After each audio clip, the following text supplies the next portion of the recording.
बहुत समय पहले की बात है। एक छोटे से गांव दीनापुर में दो किसान भाई गंगाधर और श्रीधर रहते थे। उनमें से एक गरीब था और दूसरा अमीर। अमीर भाई श्रीधर गांव छोड़कर नगर में जा बसा था। वहां उसकी शानदार हवेली थी और वह शहर का एक नामी व्यापारी था।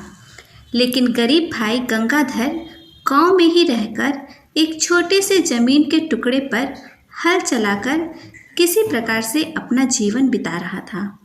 उसके परिवार में उसकी बीबी और बच्चे थे। कभी कभी तो उसके घर में खाने के लिए रोटी का एक टुकड़ा भी नहीं होता था और बच्चे भूख से बिलखते रह जाते थे। एक दिन गंगाधर ने अपनी पत्नी से कहा, अब मुझसे इन बच्चों को रोते और बिलखते हुए नहीं देखा जाता। क्यों न मैं नगर जाकर अपने बड़े भाई से कुछ सहायता करने की प्रार्थना करूं? मैं भी आपसे यही कहना चाहती थी स्वामी। सेठ जी जरूर आपकी मदद करेंगे। जाइए, ईश्वर आपकी यात्रा सफल करे। और गरीब गंगाधर अपने भाई से मिलने के लिए नगर की ओर चल पड़ा। जब वह अपने भाई श्रीधर के घर पहुंचा तो श्रीधर एक स्वार्थी किस्म का आदमी था। गंगाधर को देखकर वह बिल्कुल भी खुश नहीं हुआ। मन में सोचने लगा, जरूर गंगाधर किसी मतलब से आया होगा, वरना आज तक तो कभी मुझसे मिलने तक नहीं आया। छोटे भाई ने आते ही कहा, पाए लगू भैया। ठीक है, कैसे आना हुआ? गंगाधर ने अपनी आप बीती सुनाते हुए कहा, बड़े भैया, इस समय मुसीबत के वक्त मेरी मदद कर दो। मेरे पास अपनी बीवी बच्चों को खिलाने के लिए रोटी का टुकड़ा भी नहीं है। उन्हें कई कई दिनों तक भूखा रहना पड़ता है। मदद? अरे भाई, मैं तो खुद इस समय दुखी हूँ। सारा कारोबार ठप पड़ा है। लेकिन खैर, अब तुम आ ही गए हो तो मैं तुम्हें निराश कैसे लौटा सकता हूँ। इसके बाद बड़ा भाई मक्कारीपूर्ण स्वर में कहने लगा, देखो भाई, मदद की जरूरत तुम्हें भी है और मुझे भी। यदि तुम मेरी मदद करोगे तो मैं भी तुम्हारी मदद अवश्य करूँगा। मेरे से जो कुछ बन पड़ेगा मैं करने को तैयार हूँ। भैया, तुम कितने अच्छे हो। गंगाधर, दरअसल मुझे घर में काम करने के लिए एक आदमी की ज़रूरत है। मेरा नौकर कुछ दिनों के लिए छुट्टी पर गया है। क्या तुम एक सप्ताह के लिए मेरे यहाँ पर काम कर सकते हो? भाई की बात सुनकर गंगाधर कुछ सोच में पड़ गया। तब श्रीधर ने कहा, अरे भाई, किस सोच में पड़ गए हो? बेचारा गंगाधर हाँ करने के सिवाय और कर भी क्या सकता था। कहने लगा, मैं तैयार हूँ भैया। शाबाश, तो फिर तुम अभी से काम पर लग जाओ। ज़्यादा काम नहीं है, सिर्फ कुएं से पानी लाना है, लकड़ी चीरना है, आंगन में झाड़ू लगाना है और बाकी समय घोड़ों की देखभाल करनी है। बस इतना थोड़ा सा ही काम है, तुझे रोज करना है। बेचारा गंगाधर सुबह से लेकर शाम तक घर के कामों में लगा रहता। इस तरह से एक सप्ताह पूरा हो गया। तब उसने अपने भाई से कहा, मैंने आपका कहा कर दिया भैया, अब मुझे विदा कर दो। पता नहीं मेरे बीवी बच्चे किस हालत में होंगे। ठीक है, मैं जानता हूँ तुमने 7 दिनों में मेरा थोड़ा बहुत काम कर दिया है, लेकिन मुफ्त में नहीं। और फिर बुरा सा मुंह बनाते हुए श्रीधर ने जेब से 20 आने निकाल कर गंगाधर की ओर बढ़ाते हुए कहा, यह लो 20 आने तुम्हारे सप्ताह भर की मजदूरी। इन पैसों की गुलछर्रे मत उड़ा देना। भैया, केवल 20 आने? तो क्या 7 दिन के थोड़े से काम के लिए 500 आने दूंगा? अरे नाराज क्यों होते हो भैया? ना होने से तो यह 20 आने भी अच्छे हैं। अच्छा, प्रणाम, अब मुझे आज्ञा दीजिए। लेकिन गंगाधर अभी जाने के लिए द्वार की ओर पलटा ही था कि कुछ याद आते ही श्रीधर उसे टोकते हुए बोला, अरे हाँ भाई गंगाधर, एक बात तो तुमसे कहना भूल ही गया। अगले सप्ताह तुम मेरे यहाँ पर मेहमान होगे, क्योंकि अगले सप्ताह मेरा जन्मदिन है और तुम्हें अवश्य आना है। साथ में अपनी पत्नी को भी लेते आना। यह सुनकर गंगाधर बहुत ही खुश हुआ और मन ही मन सोचने लगा कि कितना भला है मेरा भाई। मैं बेकार ही इन्हें गलत समझ रहा था। भला कोई बड़ा आदमी ऐसे मौके पर अपने छोटे रिश्तेदारों को बुलाता है। जरूर आऊँगा, मेरी पत्नी सुनेगी तो खुश हो जाएगी। गरीब गंगाधर घर पहुंचकर 20 आने अपनी पत्नी को देते हुए कहा, इसे संभाल कर खर्च करना भाग्यवान, वरना 2 दिनों में भूखे मरने की नौबत आ जाएगी। बस केवल 20 आने? इतने दिनों के बाद लौटे तो वो भी केवल 20 आने लेकर? भला इससे क्या होगा? क्या सेठ जी ने तुम्हारी कोई मदद नहीं की? तब गंगाधर ने सारी कहानी अपनी पत्नी को कह सुनाई। सारी बात जानकर वह कहने लगी, यह उम्मीद तो नहीं थी। सेठ जी से ऐसा व्यवहार करेंगे यह तो मैंने नहीं सोचा था। अरे भाग्यवान, तू उन्हें इतना बुरा मत समझ, वह तो बहुत ही उदार है। अगले सप्ताह उनका जन्मदिन है। वह हमें भी मेहमानों की तरह आमंत्रित किया है। क्या सचमुच? तब तो बड़ा ही आनंद आएगा। अब क्योंकि नगर का सफ़र काफ़ी लंबा था, इसलिए गंगाधर और उसकी पत्नी ने अपने बच्चों को पड़ोसी के यहाँ पर छोड़ा और श्रीधर के घर की ओर चल पड़े। जब वह श्रीधर के घर पहुँचे तो गंगाधर ने अपने भाई से कहा, भैया, मैं ठीक समय पर आ गया हूँ ना, साथ में अपनी पत्नी को भी लाया हूँ। ठीक है, जाओ उधर जाकर बैठ जाओ। अब गंगाधर और उसकी पत्नी घर के एक कोने में जाकर बैठ गए। बेचारा गंगाधर और उसकी पत्नी श्रीधर की मनसा से अनभिज्ञ चुपचाप एक कोने में बैठे रहे। वे मेहमानों को खाते पीते और हंसते बतियाते देखते रहे। श्रीधर ने अपने भाई और उसकी पत्नी की तरफ कोई भी ध्यान नहीं दिया। जब दावत खत्म हो गई और सभी मेहमान अपने अपने घर चले गए, तब गंगाधर ने अपने भाई से कहा, भैया, सब चले गए, अब हमें भी तो आज्ञा दे दो। अरे इस समय ना भाई, इतनी रात हो गई, मैं तुम्हें जाने नहीं दूंगा। ऐसा नौकरों का काम में हाथ बटा दो और फिर खा पी करके आज रात यहीं रुक जाओ, भोर होते ही चले जाना। बेचारे भोले भाले गंगाधर और उसकी पत्नी संकोचवश कुछ न बोल सके और बाकी नौकरों के साथ उन्होंने भी घर में साफ सफाई का काम किया। काफ़ी रात हो गई। जब उनका काम खत्म हुआ तो उनके सामने बचा खोचा खाना लाकर रख दिया गया, जिसे खाकर वे दोनों चुपचाप नौकरों वाले कमरे में जाकर सो गए। अगले दिन दोनों भोर होने से पहले ही हवेली से निकल पड़े। जब वे दोनों उदास मन से अपने गांव की तरफ जा रहे थे, तभी गंगाधर के कानों में एक आवाज़ सुनाई दी। कोई उससे कह रहा था, रुको भले इंसान, जरा रुको, मुझे भी अपने साथ ले चलो। आवाज़ सुनकर गंगाधर ठहर गया और जब उसने आवाज़ की दिशा में मुड़कर देखा तो एक पेड़ के नीचे पिंजड़े में एक तोता बंद था। गंगाधर ने जब यह देखा कि एक तोता मनुष्य की भाषा बोल रहा है तो वह हैरान रह गया। गंगाधर तेज कदमों से उस तोते के पास पहुंचा और कहने लगा, अरे पक्षी होकर तुम मनुष्यों की भाषा कैसे बोल लेते हो? तब उसकी पत्नी कहने लगी, अजी, आप नहीं जानते, मैंने कई तोतों को मनुष्य की भाषा में बात करते देखा है। उनकी बातें सुनकर तोता कहने लगा, सुनो भले मानस, मैं यहाँ पर इस जंगल में अकेला हूँ, क्या तुम मुझे अपने साथ अपने घर ले जा सकते हो? गंगाधर ने तपाक से कहा, हाँ, क्यों नहीं, तुम्हारे जैसा पक्षी पालने का मन भला किसका नहीं करेगा। लेकिन उसकी पत्नी कहने लगी, अरे आप यह क्या कहते हैं, हमारा अपने तो खाने का कोई ठिकाना नहीं, भला इस तोते को हम क्या खिलाएंगे? अरे भाग्यवान, जैसे भगवान हमारा पेट भरेगा वैसे ही इसके लिए भी कुछ न कुछ इंतजाम कर ही देगा। और फिर गंगाधर तोते को उठाकर अपने घर ले आया। गंगाधर ने उस तोते को घर में बनी हुई एक अलग कोठरी में जाकर रख दिया। तोता अब वहीं पर रहता, उसके खाने पीने का इंतजाम भी कर दिया गया। गंगाधर का जब मन करता वह कोठरी में जाकर तोते से बातें करने लगता और अपना मन बहलाता। इस तरह गरीबी में गंगाधर के दिन कट रहे थे। एक दिन जब उसके घर में खाने पीने का कुछ नहीं था, उसके बच्चे रोटी के लिए रो रहे थे, तो उसकी पत्नी ने गंगाधर को 8 आने देते हुए कहा, यह 8 आने लीजिए और आटा खरीद कर लाइए, मैं बच्चों के लिए रोटी बना दूंगी। गंगाधर, जो अपनी गरीबी के कारण बहुत दुखी था, उसने पैसे लिए, लेकिन बाजार जाने से पहले वह तोते की कोठरी में गया। तोते ने उसको मायूस देखकर कहा, अरे भले मानस, तुम इतने मायूस क्यों दिखाई देते हो? गंगाधर ने उसे अपनी मायूसी का कारण बताते हुए कहा, क्या बताऊं भाई, कुछ समझ नहीं आता क्या करूं और क्या ना करूं। यह 8 आने मेरे पास है, मैं इसका आटा लेने जा रहा हूं ताकि बच्चों का पेट भर सकूं। उसकी बात सुनकर तोता कहने लगा, अरे भाई, दुखी और उदास होने से परेशानी खत्म नहीं होती। तुम आज ऐसा करो कि आज तुम शराब खाने चले जाओ और थोड़ी सी शराब पीकर फिर देखना, कोई ना कोई रास्ता निकल ही आएगा। शराब खाने? लेकिन शराब पीने के लिए पैसे कहाँ से आएंगे? अरे यह जो 8 आने तुम्हारे पास हैं इसी से काम चल जाएगा, लेकिन इसका तो मैं आटा लेने जा रहा हूँ। बच्चे भूख से बिलख रहे हैं। पहले अपना दुख खत्म करो, फिर उनके बारे में सोचना। और फिर तोते के बहकावे में आकर गंगाधर ने बाजार का रास्ता छोड़कर शराब खाने का रास्ता पकड़ लिया।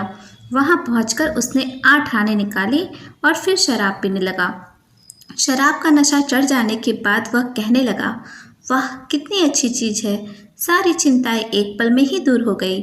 शराब पीकर झूमता झामता काफ़ी देर रात से अपने घर लौटा तो उसकी पत्नी कहने लगी, इतनी देर कहाँ लगा दी, आटा कहाँ पर है? देखो बच्चे रो रो कर सो गए, तो फिर तू क्यों जाग रही है? जा तू भी सो जा। अरे आपने शराब पी है? मैंने शराब नहीं बल्कि चिंता से मुक्त होने वाली दवाई पीकर आया हूँ। अब जाकर सो जा और मुझे भी सोने दे। लेकिन सुबह जब गंगाधर उठा तो उसके सामने फिर से वही दृश्य था। उसके बच्चे भूख से बिलख रहे थे। पत्नी ने कहा, तुम तो शराब पीकर चिंता से मुक्त हो गए, लेकिन बच्चे तो अभी भी भूखे हैं। पत्नी की बात सुनकर वह गुस्से में आकर कहने लगा, भूखे हैं तो मैं क्या करूं? किसी से थोड़ा सा आटा उधार मांग ला और इनके मुंह में ठूस दे। अब तो यही करना होगा, पता नहीं कोई आटा देगा भी या नहीं। गंगाधर कहने लगा, इन सब ने मिलकर तो मेरा दिमाग खराब कर दिया है। अपनी पत्नी के घर से बाहर जाते ही गंगाधर एक बार फिर से तोते वाली कोठरी में गया। तोता उसे देखकर कहने लगा, अरे भले मानस, उदास और दुखी मत हो, यह दुख तो केवल कुछ ही पलों के लिए है।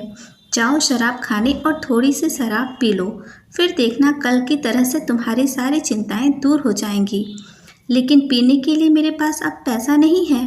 अरे भाई, तुम्हारे घर में जो पीतल की हांडी रखी है वह कब काम आएगी? तुम वह हांडी लो, उसे बाजार में बेच दो, जो पैसे मिले उससे शराब पी लो। तोते के बहकावे पर गंगाधर की बुद्धि एक बार फिर से भ्रष्ट हो गई। उसने हांडी को बाजार में बेचा, बच्चों को रोता हुआ छोड़कर वह शराब पीने पहुंच गया। उस रात को जब गंगाधर शराब पीकर अपने घर लौटा तो उसकी पत्नी अपना माथा पीट कर कहने लगी, हे भगवान, यह तो आज फिर से शराब पीकर आए हैं। चुप हो जा मूर्ख, अगर पी भी ली है तो अपने पैसे की पी है। और फिर गंगाधर खर्राटे भरता हुआ सो गया। अब तो जैसे रोज का यही नियम था। अगली सुबह जब उसकी पत्नी फिर से बच्चों के खाने का इंतजाम करने के लिए घर से बाहर गई तो गंगाधर तोते की कोठरी में गया। तोते ने कहा, क्यों भाई, आज तुम उदास क्यों हो? गंगाधर ने कहा, कारण तो तुम्हें मालूम ही है, घर में खाने के लिए कुछ भी नहीं है। तोता एक बार फिर से उसे शराब पीने के लिए उकसाने लगा। थोड़ा सा पी लो गंगा भाई, जब दिमाग ठीक से काम करेगा तभी दुखों से छुटकारा पाने का उपाय आएगा। कहते तो तुम ठीक हो भाई, लेकिन अब शराब पीने के लिए पैसे कहाँ से आएंगे? अरे पैसे की क्या ज़रूरत है, तुम्हारे पास तुम्हारे बैल है ना, बस वही काफ़ी है। क्या मेरे बैल? गंगाधर ने तुरंत अपने बैलों को खोलकर उन्हें बाजार में बेच दिया और फिर से वह शराब खाने पहुंच गया। अब उसके पास इतने पैसे थे कि वह पूरे 1 हफ्ते तक आराम से शराब पी सकता था। शराब पीकर जब वह अपने घर पहुंचा तो पत्नी चिल्लाने लगी, अरे बैल बेचकर भी शराब पिया है? आपकी बुद्धि को क्या हो गया है? बैल ही तो बेचा है, तुम्हें तो नहीं बेचा। जाकर सो जा, अच्छे भले दिमाग को खराब मत कर। अगले दिन जब गंगाधर का नशा उतरा तो उसकी पत्नी कहने लगी, शर्म आनी चाहिए आपको। यदि शराब पीने की यह लत ऐसे ही चलती रही तो एक दिन घर बार बिक जाएगा। सचमुच मैं मूर्खता कर रहा था, लेकिन अब मैं और नहीं करूँगा। उसकी पत्नी समझदार थी, उसे भी यह समझते देर न लगी कि जो कुछ भी हो रहा है गंगाधर को उसका पछतावा है। इसलिए वह उसको समझाते हुए कहने लगी, अब जो होना था वह हो चुका, लेकिन आप आइंदा ऐसा कुछ भी मत कीजिएगा। ठीक है भाग्यवान, आज से ही मैं खेतों में काम करूँगा, किसी के बैल उधार मांगकर खेतों में काम शुरू करता हूँ। यह सोचकर गंगाधर अपना हल उठाकर खेतों की तरफ जाने लगा कि तभी कोठरी में से तोते ने उसे आवाज़ लगाई। जब वह तोते के पास पहुंचा तो तोता कहने लगा, क्यों भाई गंगाधर, आज तुम शराब पीने नहीं जाओगे? तोता भाई, अब मेरे पास बचा ही क्या है जिसे शराब में डुबो दूं? अब तो मुझे काम पर ही जाना पड़ेगा। अरे शराब नहीं पियोगे? तुम्हें तो आज भी शराब मिल सकती है। एक बार फिर से गंगाधर तोते के बहकावे में आ गया। तोते ने कहा, तुम यह अपना हल बाजार में बेच दो और इसकी शराब पी लो। उस दिन भी गंगाधर ने वैसा ही किया। हल बेचकर वह शराब पी आया।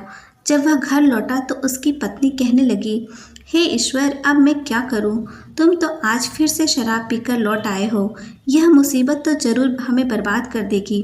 और फिर उस तोते के चक्कर में फंसकर गंगाधर ने अपना सब कुछ बर्बाद कर लिया। यहाँ तक कि उसने अपनी झोपड़ी भी पड़ोसी के पास गिरवी रखकर सारा रुपया शराब की भेंट चढ़ा दिया। एक शाम की बात है, जब गंगाधर अपने तोते के साथ बैठा हुआ था तो तोते ने कहा, इतने चुपचाप क्यों हो भाई? कुछ बोलते क्यों नहीं? इस तरह से बैठे बैठे क्या सोच रहे हो? तुम तो देख रहे हो ना तोता भाई, अब मैं कंगाल हो चुका हूँ। कुछ नहीं बचा मेरे पास, यहाँ तक ना तो खाने के लिए और न ही शराब पीने के लिए। मेरा पूरा परिवार भूख के मारे बिलख रहा है। तोता कहने लगा, भाई तुम्हारी हालत देखकर मुझे सच में तुम पर दया आती है, लेकिन तुम चिंता मत करो, शराब के लिए धन का प्रबंध मैं कर दूंगा। जैसा मैं कहता हूँ बस तुम वैसा ही करते चलो। कुछ समय के लिए पड़ोसी से उसकी गाड़ी और बैलों की जोड़ी उधार मांग लाओ, फिर देखना मेरा कमाल। गंगाधर जाकर अपने पड़ोसी से बैलगाड़ी मांगकर लेकर के आ जाता है। तोता गंगाधर से कहने लगा, भाई अब तुम पिंजड़े समेत उठाकर मुझे अपने बैलगाड़ी पर रख लो, उसके बाद मैं तुम्हें जहाँ कहता हूँ तुम बैलगाड़ी वहाँ पर ले चलो। तोते के कहे अनुसार गंगाधर उस बैलगाड़ी को लेकर के एक जंगल में एक गुफा के सामने ले गया। तोते ने कहा, बस रुक जाओ, मैं तुम्हें उस गुफा पर लेकर आया हूँ जहाँ पर डाकुओं के द्वारा लूटा गया माल बंद है। बस यूँ समझो कि पूरा खजाना वहीं पर है। सारा खजाना बोरियों में भरकर अपनी बैलगाड़ी में लाद कर ले आना। गंगाधर ने कहा, लेकिन तोता तुम्हें डाकुओं के उस खजाने के बारे में कैसे मालूम? तोता कहने लगा, असल में बात यह है कि तुम्हारे पास आने से पहले मैं उन्हीं डाकुओं का पालतू तोता था। वह सभी डाकू एक गुफा में रहते थे जहाँ उनके साथ मैं भी रहता था। उनका सारा लूट का माल और खजाना उसी गुफा में था। लेकिन एक दिन राजा के सैनिकों ने उन पर हमला कर दिया। बहुत से डाकू मारे गए और बाकी डाकू गिरफ्तार कर लिए गए। खजाने के बारे में किसी को पता नहीं, क्योंकि वह सारा धन बड़े ही गुप्त तरीके से उन्होंने छुपा कर रखा था। राजा के सैनिक जब डाकुओं को ले जा रहे थे तो मुझे भी पिंजड़े समेत उठा ले गए, परंतु जंगल के रास्ते में ही मुझे एक पेड़ के नीचे छोड़कर चले गए जहाँ से तुम मुझे उठाकर लाए हो। तुम इतने दिनों से मुझे पाल रहे हो और मेरी बात मानते हो, इसलिए मैं आज तुम्हें उस गुफा की तरफ लेकर आया हूँ जहाँ पर डाकुओं का खजाना रखा हुआ है। तब गंगाधर के मन में एक विचार आया। वह सोचने लगा, अच्छा अब मुझे समझ में आया कि यह तोता मुझे शराब पीने के लिए इतना क्यों बहका रहा था, क्योंकि यह तोता भी उन डाकुओं की संगत में रहता था जो रोज शराब पीते थे। उनकी संगत में रहकर यह तोता दुराचारी बन गया, इसलिए यह रोज मुझे शराब पीने के लिए बहकाता था। चलो कोई बात नहीं, कम से कम आज तो इसने ऐसा काम किया जिससे मैं मालामाल हो जाऊंगा। तोते ने गंगाधर से कहा, अब तुम अपनी पूरी ताकत से इस चट्टान को हटाओ जिससे गुफा का मुंह खुल जाएगा। गुफा के अंदर कम से कम 100 फलांग आगे जाकर दाहिनी तरफ एक अंधेरा कोना है जहाँ पर संदूकें रखी हैं जिसमें अपार धन दौलत है। वह सब तुम अपनी बोरियों में भर लेना। तोते के बताए अनुसार गंगाधर ने वैसा ही किया और सारे खजाने को अपने बोरियों में भर करके बाहर ले आया।